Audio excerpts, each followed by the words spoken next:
Sebagai negara kepulauan, pengembangan pelabuhan di Indonesia merupakan aspek dasar peningkatan infrastruktur utama dalam melayani mobilitas barang demi memajukan perekonomian Nusantara.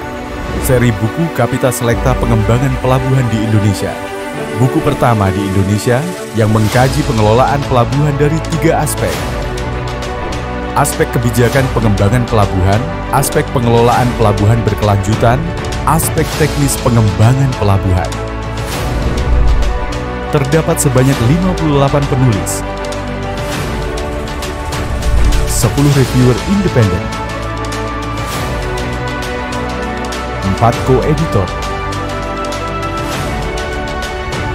dan 3 editor yang memiliki peran dan berkontribusi dalam terbitnya buku Kapita Selecta Pengembangan Pelabuhan di Indonesia.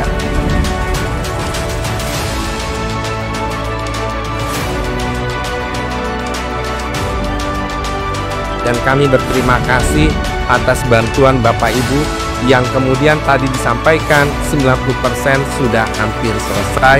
Dan saatnya tercatat 22 lembaga dalam dan luar negeri. Ini merupakan satu yang cukup komprehensif.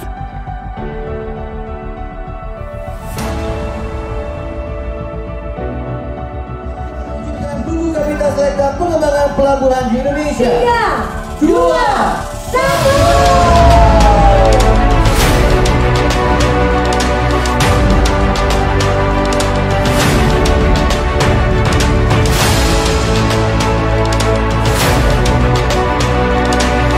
Ini akan membahas 3 perspektif yang akan diungkap. Yang pertama adalah aspek kebijakan, yang kedua adalah aspek pengusahaan, yang ketiga adalah aspek teknis dari pengembangan pelabuhan. Buku ini mengungkap berbagai best practice dalam bisnis pelabuhan, bagaimana pelabuhan kelas dunia mendongkrak daya saingnya, mengapa merger bisa menjadi jawaban terhadap persaingan yang super ketat, transformasi apa yang harus dilakukan, hingga manajemen talenta seperti apa yang perlu diterapkan.